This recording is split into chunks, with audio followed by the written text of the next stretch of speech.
নমস্কাৰ মই প্ৰণীতা লৈ আহিছোঁ এই মুহূৰ্তৰ এটা এক্সক্লুচিভ ৰিপৰ্ট আজিৰ দিনটোত আটাইতকৈ ডাঙৰ খবৰ এইটোৱে আছিল যে চিকিৎসক পুত্ৰৰ লগত এগৰাকী অসহায় দেউতাকে কথা পাতিছে পাপাই কৈছোঁ বুলি কৈছে আৰু তাৰ পাছতে এই চিকিৎসক পুত্ৰৰ অচিনাকি সুলভ মন্তব্য আৰু ইয়াৰ পাছত ভাইৰেল হৈ পৰিছিল এই ফোন কলটো সকলোৱে সমালোচনা কৰিছিল চিকিৎসক পুত্ৰক কিন্তু সঁচা কথাটো কি সকলোৱে মুদ্ৰাৰ এটা পিঠি দেখিছিল কিন্তু বাকী পিঠি কোনেও দেখা নাছিল আৰু একপক্ষীয়ভাৱে সমালোচনা কৰাটো কিমান উচিত আপুনি জনাব পাৰে কমেণ্টৰ জৰিয়তে আৰু এই মুহূৰ্তত এক্সক্লুচিভ ৰিপৰ্ট আমাৰ হাতত আহি পৰিছে আমাৰ সাংবাদিক ৰঞ্জন হাজৰিকা উপস্থিত আছে চিকিৎসক পুত্ৰগৰাকীৰ সৈতে তেওঁ সকলো কথা এই মুহূৰ্তত খুলি ক'বলৈ সাজু হৈছে যে কি হৈছিল কিয় দেউতাৰ সৈতে এনে কৰিলো পিতা পুত্ৰৰ এটা ফোন কল ভাইৰেল আৰু ইয়াৰ পাছতে সমালোচনাৰ সন্মুখীন হ'ল চিকিৎসক পুত্ৰ আৰু এই মুহূৰ্তত চিকিৎসক পুত্ৰৰ কাষত আমাৰ সাংবাদিক উপস্থিত হৈছে তেওঁ সকলো কথা খুলি ক'বলৈ সাজু মৃত্যুৰ পূৰ্বে পুত্ৰ বোৱাৰী নাতিৰ মুখ চাব বিচাৰিছিল অসহায় পিতৃয়ে আবেগভৰা কথা পিতৃৰ আৰু সিফালৰ পৰা পুত্ৰৰ অচিনাকি যেন উত্তৰ দেখা পোৱা গৈছিল আৰু ইয়াকে লৈ সকলোৱে সমালোচনা কৰিছিল আজি সমগ্ৰ ৰাজ্যজুৰি মুহূৰ্তৰ ভিতৰতে ফোন কলটো শুনি সমালোচনা কৰিছিল চিকিৎসক পুত্ৰক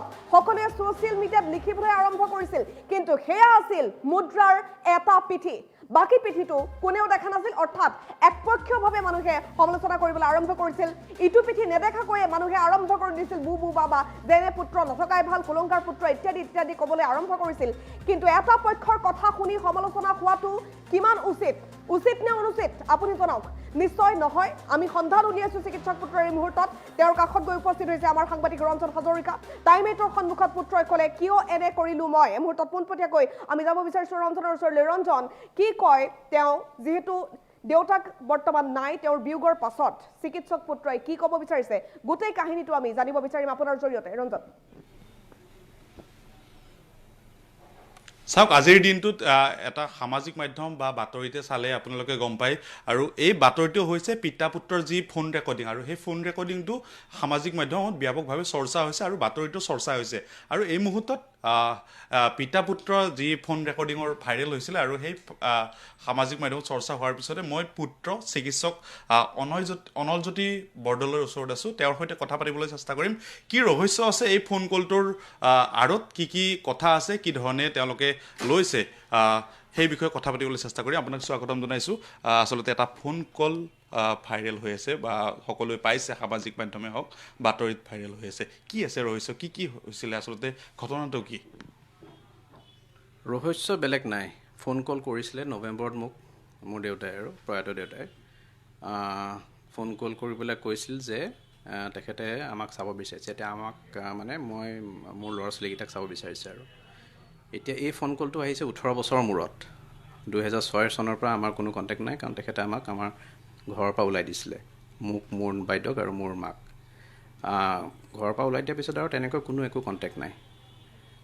তাৰপিছত আমি কি কৰি খাইছোঁ কেনেকৈ আছোঁ তেখেতৰ কোনো একো খা খবৰ নাই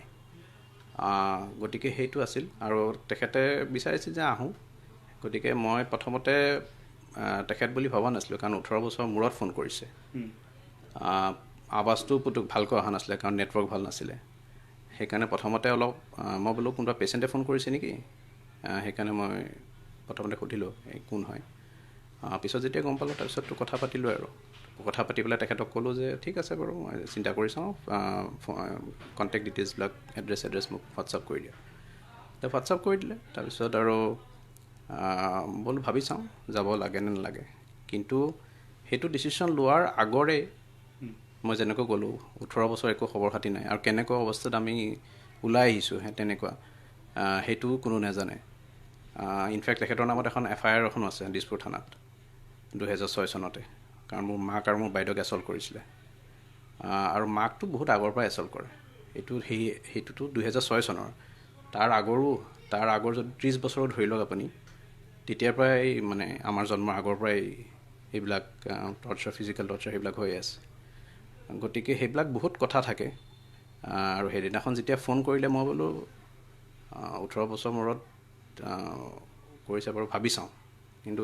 কিছুমান কামত মই বিজি হৈ গ'লোঁ ল'ৰা ছোৱালীৰ পৰীক্ষা থাকে প্ৰেক্টিছ থাকে আৰু মাৰো গাটো বৰ এটা ভাল হৈ নাথাকে ষ্ট্ৰ'ক হোৱাৰ পেচেণ্ট দুবাৰ ষ্ট্ৰ'ক হৈ গৈছে আগতে সেইবিলাক অৱস্থাতে একেলগে থাকোঁতে ষ্ট্ৰ'ক হৈছে আৰু তেখেতক ICUত এডমিট কৰিব লগা হৈছিল ICUতটো এডমিট কৰিছোঁ কিন্তু তেতিয়া তেখেতে খবৰ ল'ব অহা নাছিলে মোৰ মা যেতিয়া ICUত এডমিট হৈ আছিলে ষ্ট্ৰ'ক হৈ পেলাই গতিকে তেনেকুৱা বহুত কাহিনী আছে গতিকে পুতেক হিচাপে মই হয়তো গুচিও গ'লোহেঁতেন কিন্তু কথাটো হ'ল যে তেখেতে মোৰ মাৰ কথা এবাৰো নুসুধিলে মোৰ মা কেনেকুৱা আছে আৰু তেখেতে যদি এবাৰো ক'লেহেঁতেন যে সেইটো সুধিলে তেতিয়াও হয়তো মই কিবা এটা ডিচিশ্যন ল'লোহেঁতেন লোৱা লগালগ ল'লোহেঁতেন কিন্তু কথাটো হ'ল যে ইয়াত মোৰ মাৰ জড়িত হৈ আছে ইয়াত অকল মোৰ কথা নহয় মই ইচ্ছা কৰিলে মোৰ মাকো নাৰাখিব পাৰিলোহেঁতেন এনেকৈ থৈ দিব পাৰিলোঁ বৃদ্ধাশ্ৰম কিন্তু মইতো কৰা নাই সেইটো মই যদি ইমানেই বিয়া আপোনালোকে ঘৰত আহি পেলাই চাই ল'ব পাৰে ওচৰ চুবুৰীয়া সুধি ল'ব পাৰে মাক কেনেকৈ ৰাখিছোঁ আমি নাতি পুতিৰ লগত ধুনীয়াকৈ খেলি মেলি আছে যেতিয়া কিবা হয় সৰু সুৰা কিবা হ'লেই লগালগ গোটেইখিনি কেয়াৰ পায় মায়ে ময়ো আছোঁ বাইদেউ একেটা ফ্লেটতে থাকে মানে বেলেগ বেলেগৰ এপাৰ্টমেণ্ট গতিকে সেইটোও কৰিব পাৰিলোহেঁতেন মই যদি ইমানেই বেয়া হয় কিন্তু অকল তেওঁকে কিয় হ'ল আৰু তেওঁতো আমি কৰা নাই তেখেতে নিজে আঁতৰি গৈছে ইনফেক্ট আমাক আঁতৰাই দিছে আৰু এতিয়া 18 বছৰ মূৰত যেতিয়া ফোন কৰে ডেফিনেটলি আপুনি পুটুককৈ এটা ডিচিশ্যন ল'বলৈ ইমানবোৰ ফেক্টৰ কনচিডাৰ কৰি পেলাই পুটুককৈ এটা ডিচিশ্যন ল'বলৈ বহুত টান হৈ যায় তথাপিও মই ভাবিছিলোঁ যে এবাৰ গৈ আহোঁ নেকি কিন্তু সেই তাৰ মাজতে এয়ে হৈ গ'ল আৰু গতিকে ডিচিশ্যনটো লোৱাটো ইমান সহজ নহয় তেনেকুৱা অৱস্থাত বিশেষকৈ 2006 চনৰ আগতে কি হৈছিলে আচলতে কেনেকৈ আহিব লগা হ'ল আপোনালোকে ক'ত আছিলে 2006 আমাৰ ঘৰ আছিলে তেতিয়া দ্বাৰকানগৰত আছিলোঁ নিজৰে ঘৰ আছিলে নিজৰ প্ৰপাৰ্টি তাৰপিছত সেইটো বিক্ৰী কৰিব বিচাৰিছিলে কাৰণ তেখেতৰ পইচা পাতিৰ সদায় দিগদাৰী গণ্ডগোল অদৰকাৰী কৰা বস্তু মানে কামত খৰচ কৰি থাকে এই মদ খালে জুৱা খেলিলে কিবা কিবি কামত সেইবিলাক এই খৰচ কৰি থাকে আৰু পইচা নাথাকে সেইকাৰণে আল্টিমেটলি গৈ পেলাই ক'ৰবাত ধাৰ ধৰ বহুত কিবা কিবি লাগিলে হ'বলা সেইকাৰণে ঘৰটো বিক্ৰী কৰি দিম বুলি ভাবিলে মায়ে ক'লে যে সিহঁতৰ অলপমান পূৰা এই হৈ লওক পাছ কৰি লওক MBBSটো MD তাৰপিছত এই কৰিব নামানিলে সেইটোতে কাজিয়া এখন লাগি গ'লে আমাক ওলাই দিলে বস্তুটো বেলেগ মানুহো আছিলে মাৰপিট কৰিলে মই সেইদিনাখন হোষ্টেলত আছিলোঁ ডিউটি পৰিছিলে মোৰ সেইদিনাখন সেই তেনেকুৱা বস্তুত মা আৰু বাইদেউ আছিলে দুগৰাকী মাইকী মানুহ আছিলে ঘৰতে আছিলে তেনেকুৱা আহি পেলাই ফিজিকেল এছল্ট কৰি পেলাই এই হ'ল তেতিয়া আমি ওলাই আহিলোঁ আৰু বস্তুটো মই ওলাই এনেকৈ থাকি একো লাভ নাই আমাৰো এটা ফিউচাৰ এটা আছে গতিকে এইবিলাক এনেকৈ চলি থাকিব যোনজন মানুহে 30 বছৰ 35 বছৰখিনি শিকিলে তাৰপিছত কি শিকিব ল'ৰা ছোৱালী ডাঙৰ হৈ যোৱাৰ পিছত আমি তেতিয়াও বেষ্ট ডাঙৰে যদি MBBS পঢ়ি আছোঁ ল'ৰা ছোৱালী ডাঙৰ হৈ যোৱাৰ পিছতো যদি সেই মানুহটোৱে একো নিশিকিলে তে এতিয়া কি শিকিব মই এতিয়া কোৱা উচিত নহয় তেখেত এতিয়া নাই তথাপিও সত্যটো মানুহে জানিবই লাগিব গতিকে তেনেকুৱা অৱস্থাত আমি ওলাই আহিলোঁ তাৰ আগতেতো বহুত অত্যাচাৰ মাৰ কৰিছিলে ফিজিকেল এছল্ট মেণ্টেল এছল্ট বহুত সেইবিলাক আৰু ক'ব গ'লে আৰু উপন্যাস এখন লিখিব পাৰিব আৰু আপোনাৰ বাইদেউ আৰু আপোনাৰ লগত কি কৰিছিলে বাইদেউৰ লগত বিশেষ একো নহয় কিন্তু তাইক সেই আৰু আমি এটা পঢ়া শুনা কৰি থকা ল'ৰা ছোৱালী আছিলোঁ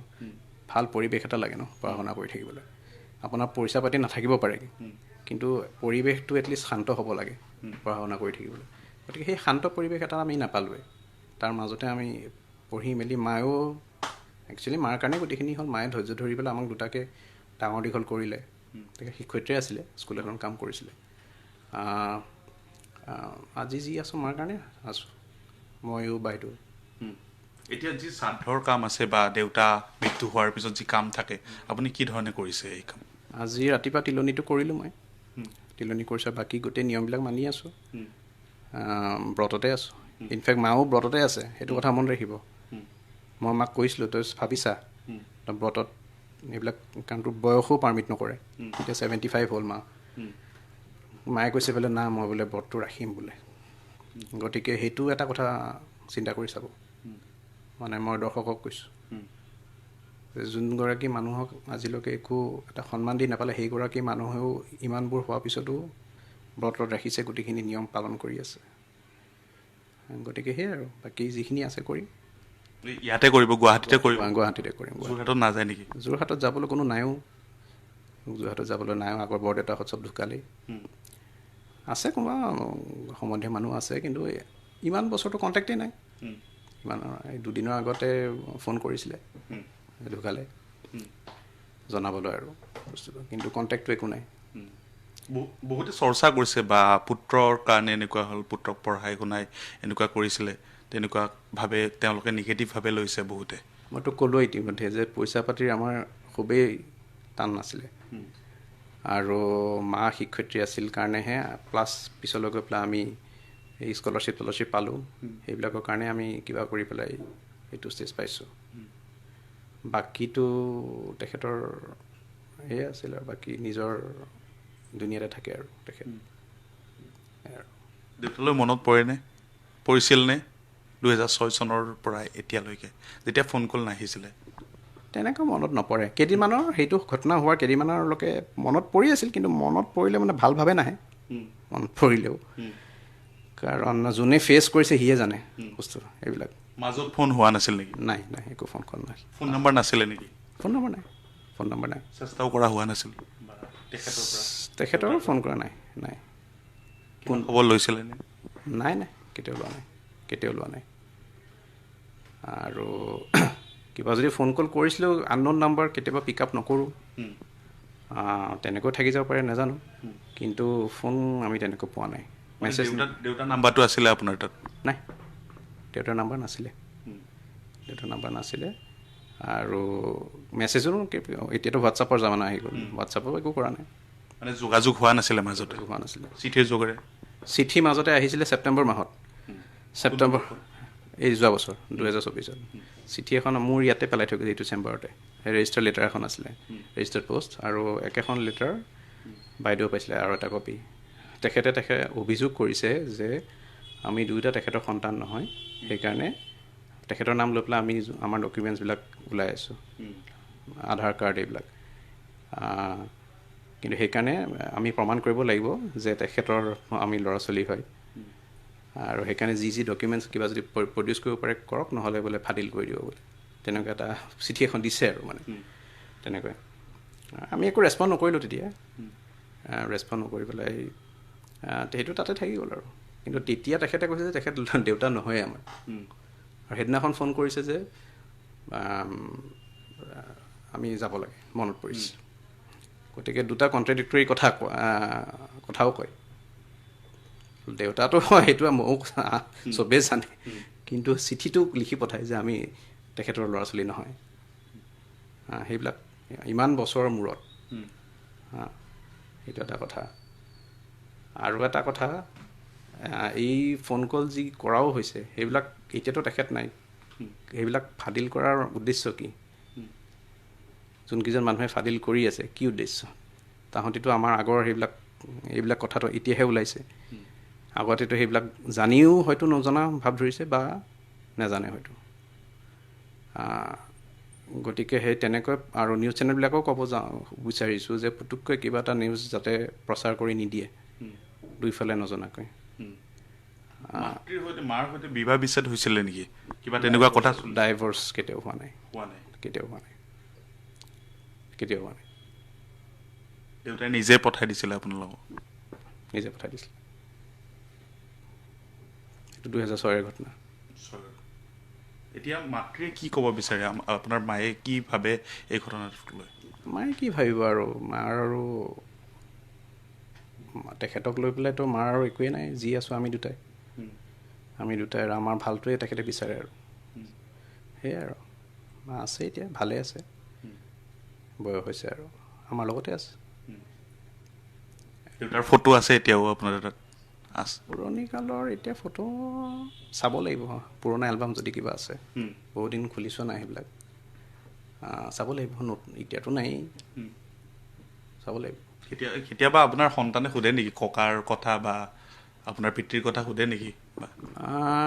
এতিয়ালৈকে তাহাঁতি তেনেকৈ সুধি পোৱা নাই ইমান ডাঙৰো হোৱা নাই অৱশ্যে সেইটো সুধিবলৈ গতিকে সেইটো পৰ্যায় পোৱা নাই এতিয়ালৈকে আপোনাৰ এই ঘটনাক লৈ অকণমান হ'লেও আৱেগ বা কিবা বেয়া লাগেনে আপোনাৰ বেয়া যেতিয়া খবৰ পাইছিলোঁ তেতিয়া অলপমান ডেফিনেটলি বেয়া লাগিবই কিন্তু ইমান দিন নোহোৱাকৈ থাকিলে অলপমান এটাচমেণ্টটো নোহোৱা হৈ যায়তো মানুহে বেয়া কিয় লাগে যেতিয়া এটাচমেণ্টটো নোহোৱা হৈ যায় বা কিবা কমিউনিকেশ্যন থাকে কথা বতৰা পাতি থাকিলে বেলেগ কথা আছে কথা বতৰাটো নাই গতিকে অলপমানতো বেয়া লাগিব ডেফিনেটলি সেইটো আৰু নেচাৰেলি আহিয়ে যায় কিন্তু আগৰ কথাবিলাক যেতিয়া চিন্তা কৰোঁ তেতিয়া সেইটো বস্তুটো মানে নিউট্ৰেলাইজ হৈ যায় বস্তুটো। আপুনি যেতিয়া ফোন কলটো কৰিছিলে তেতিয়া পাপাই কৈছোঁ বুলি, তেতিয়া আপুনি সঁচাই চিনি পোৱা নাছিলনে? মই প্ৰথমতে পাপাই কৈছোঁ বুলি কওঁতে মই প্ৰথমতে ধৰিব পাৰিছোঁ, কিন্তু আৱাজটো ভালকৈ অহা নাছিলে। সেইকাৰণে মই দুবাৰমান সুধিলোঁ কোনে কৈ আছে বুলি। সেইকাৰণে দুবাৰমান সুধিব লগা হ'ল। পিছত যেতিয়া গম পালোঁ তেতিয়া কথা পাতিছোঁ। এতিয়া ঘৰত খবৰ লোৱা হৈছেনে? কোনে কি কৰিব, ঘৰৰ কাম বা কাৰ্যসূচীসমূহ কিদৰে কৰিব? কোনে খবৰ লোৱা? ঘৰত কাৰোবাক খবৰ লোৱা হৈছেনে? নাই, কোনো খবৰ লোৱা নাই। আপোনাৰ যি ঠাইত পিতৃৰ ঘৰ আছে বা তাত কি ধৰণে কাৰ্যসূচীসমূহ কৰিব? নাই এতিয়া কথা, কাৰণ আমি আমাৰ ফালৰ পৰা কৰি আছোঁ। যিহেতুকে এইটো নাই, চলোৱা হোৱা নাই। ডেড বডিটো যোৰহাট মেডিকেল কলেজত কৰি দিলে, গতিকে সেইটো অস্থিৰ কথা আহি নাযায়। সেইটো যিহেতু হিন্দু ধৰ্মৰ মতে আপুনি সাজ পোছাকতো থাকিব লাগে বা তেনেকুৱা ধৰণে আপুনি এই মুহূৰ্ততো নাই, বা কিয়? না, আমি বামুণৰ এই মতে কৰিছোঁ। বামুণে আমাক বোলে যিহেতুকে ইমান দিন এই নাছিলেই, আপোনালোকে নিজৰ মতে থাকক, খালি যেতিয়া কৰ্মবিলাক কৰে তেতিয়া সাজ পোছাকত থাকিলে হয় আৰু বস্তুটো। সেইটো বামুণৰ মতে কৰিছোঁ, বামুণক সুধি পেলাই কৰিছোঁ। এনেকৈ থাকিব দিছে? নিজৰ কামবিলাক কৰি থাকক। আৰু যদি যেনেকৈ আজি ৰাতিপুৱা গৈছোঁ, মই সাজ পোছাকত গৈছোঁ। সাজ পোছাকত গৈ পেলাই মই কৰিছোঁ কামবিলাক, বাকী কামবিলাক কৰি থাকক, তেনেকৈ কৈছোঁ। আপোনাক বহুত চিন্তাত থকা যেন পায় বা তেনেকুৱা দেখি লাগিছে আজি কিবা? চিন্তা বুলি নহয়, মই ৰাতিপুৱাৰ পৰা লঘোণে আছোঁ। এতিয়া যি কথা পাতি আছোঁ আপোনাৰ লগত, 10টা চেনেলক এই কথাটো ক'লোঁ। গতিকে ভাগৰ লাগি আছে, একো খোৱা মেলাও নাই সেইকাৰণে। আৰু এয়া আছিল যি ফোন কল আচলতে সামাজিক মাধ্যমত প্ৰচাৰ হৈ আছিল বা বাতৰিৰ শিৰোনাম দখল কৰিছে। এই ফোন কলটোৰ আঁৰৰ ৰহস্য, আৰু পুত্ৰই কৈছে বাৰে 2006 চনৰ পৰাই তেওঁলোকৰ পিতৃৰ সৈতে সম্পৰ্ক নাছিল, আৰু তেওঁলোকে ওলাই আহিছিলে গুৱাহাটীলৈ, যোৰহাটৰ পৰা তেওঁলোকে পঢ়াৰ সময়তে দেউতাকক এৰিবলগীয়া হৈছিলে। আৰু যিসকলে চাই আছে তেওঁলোকে এই কাহিনীটো শুনি তেওঁলোকে গম পাইছে বা তেওঁলোকে জানিব পাৰিছে কি হৈছিলে আচলতে, দুয়োপক্ষৰ মাজতে আচলতে কি ঘটনা ঘটিছিলে। আৰু যিহেতু সামাজিক মাধ্যমত বেছিকৈ আপোনাক বহুতে কৈছে চিকিৎসক হয় বা দেউতাকৰ কেয়াৰ নোলোৱা, এই ঘটনাত তেওঁলোকক কি ক'ব বিচাৰে? তেখেতসকলে সেইটোৱে কওঁ যে এতিয়া যিহেতুকে আচল কথাটো গম পালে, অলপমান ভাবি চাব কথাটো। পুতুককৈ নিউজ এটা পালে ডিচিশ্যনটো নল'ব, আৰু তথাপিও যদি বুজি পোৱা নাই তেনেহ'লে মোৰ ক'ব লগা একো নাই। গতিকে এইটো নিজে যদি যাৰ বিবেক আছে সি নিজে বুজি পাব, যাৰ বিবেক নাই সেইটো এনেও বুজি নাপায়, সেইটো ক'ম আৰু। আপুনি এটা শেষত কুৱেশ্যন দিব বিচাৰোঁ, পাপা বুলি মাতিব মন যায়নে এতিয়াও? পাপা বুলিতো এনেও মাতোঁ, যদি লগ পাওঁ পাপা বুলিয়ে মাতিম। মিছ কৰা হয়নে? মিছ কৰাটো ইমান নহয়, কিন্তু ইমান বছৰ হোৱাৰ পিছত আৰু কেতিয়াবা মনত পৰে, পৰিছিলে সেয়াই আৰু। দৰ্শকসকল, আপোনালোকে গম পালে এই মুহূৰ্তত যিহেতু আমি পুত্ৰ অনলজ্যোতি বৰদলৈৰ সৈতে কথা পাতিলোঁ, তেওঁ কৈ গ'ল সকলো ৰহস্যৰ কথা কৈ গ'ল, কিদৰে সংঘটিত হৈছিলে এই ঘটনা আৰু কি হৈছিলে 2006 চনৰ পৰাই তেওঁলোকে গুৱাহাটীত থাকি মাতৃৰ সৈতে বা যি বাইদেউৰ সৈতে তেওঁলোকে কি ধৰণে আছিলে সেই কথাও বিৱৰণ দিলে। আৰু পিতা পুত্ৰৰ যি ফোন কল আছিল এয়া আছিল মূল ৰহস্য।